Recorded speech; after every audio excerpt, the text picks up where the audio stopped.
नमस्कार, मी विलास बडे. न्यूज 18 लोकमतच्या या बुलेटिनमध्ये आपल्या सगळ्यांचं स्वागत. बुलेटिनच्या सुरुवातीला बातमी वाराणसीतल्या ज्ञानवापी मशीद प्रकरणासंदर्भातली. वाराणसीतल्या कोर्टात याबद्दलची जी सुनावणी झाली ती पूर्ण झालेली आहे. 4 वाजता या संदर्भातला कोर्टाचा निकाल येणं अपेक्षित आहे.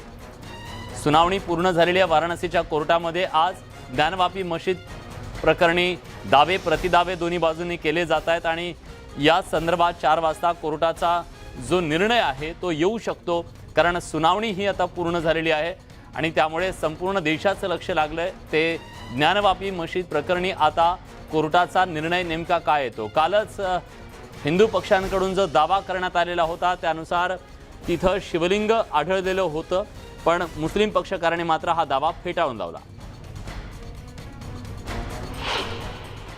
प्रार्थना पत्र दिया गया है कि जो सर्वे में दौरान शिवलिंग मिला है उसका सामने जो नंदी हैं उसके तहखाने के सामने जो व्यास जी का तहखाना है उसमें मलबा भरा है, उसकी उत्तरी दीवार का शिवलिंग को ढक दिया गया है। उसको खोलकर पूर्वी दीवार के दरवाजे खोल करके जो दरवाज़ा बंद किया गया है शिवलिंग के सर्वे कराया जाए, उसकी रिपोर्ट मंगाई जाए। और ब्रैकेटिंग के अंदर पश्चिमी दीवार जो है वहाँ भी बंद है, उसको भी खोल करके किया जाए।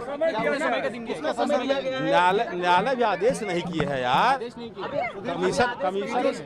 कमीशन रिपोर्ट दाखिल करने के लिए कमिश्नर द्वारा 2 दिन का समय मांगा गया।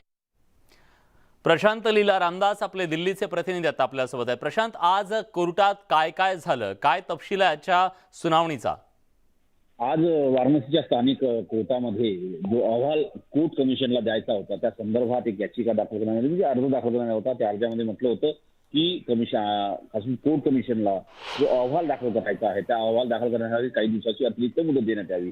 2 दिवसाची ते 3 दिवसाची अतिरिक्त मुदत द्यावी. याच्या अर्थाने आम्ही जो अहवाल आहे तो संपूर्णपणे तयार करता येईल अशा प्रकारची मागणी खास करून कोर्ट कमिशनच्या वतीने करण्यात आली. त्यावरती सुनावणी झाली आणि दरम्यानच्या काळात सुनावणी होताना 2 दावे प्रतिदावे झाले होते.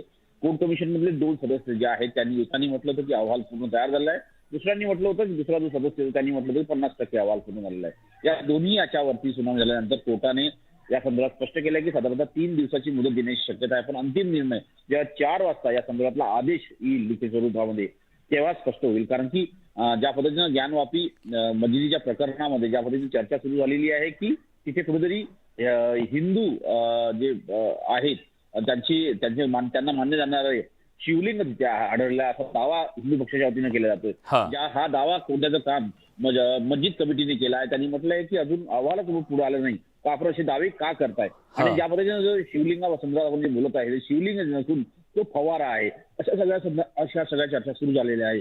त्यामुळे आता जेव्हा 4 वाजता या संदर्भात अंतिम निर्णय येईल तेव्हा स्पष्टपणे बोलणं शक्य होणार आहे. विलास, 4 वाजता काय निर्णय येऊ शकतो? म्हणजे जो अहवाल आलाय त्या संदर्भातला निर्णय येऊ शकतो की काय अंतिम निर्णय असेल तो?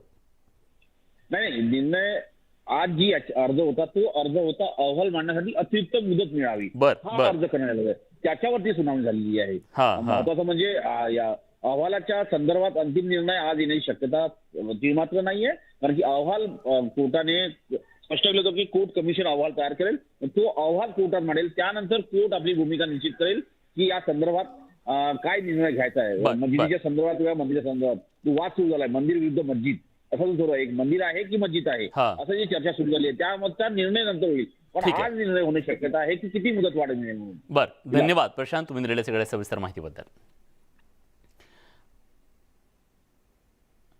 दरम्यान मनसेचे प्रवक्ते गजानन काळे यांनी या संदर्भात ट्विट केलंय. ते म्हणतात, शिवरायांच्या भूमीत औरंगजेबाच्या थडग्याची गरज काय? जमीनदोस्त करा हे थडगं, म्हणजे या औलादी इथं माथा टेकायला येणार नाही. माननीय बाळासाहेब ही हेच म्हणाले होते. बाळासाहेबांचं काहीच ऐकायचं नाही आहे का?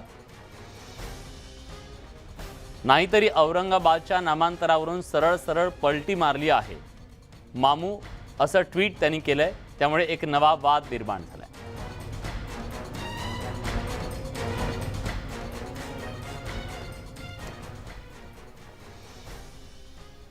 तर यापूर्वी पोलिसांकडून मात्र मनसे अध्यक्ष राज ठाकरेंच्या सभेला परवानगी देण्यात आली होती. पुण्यात 21 मे रोजी राज ठाकरेंची तोफ धडाडणार आहे.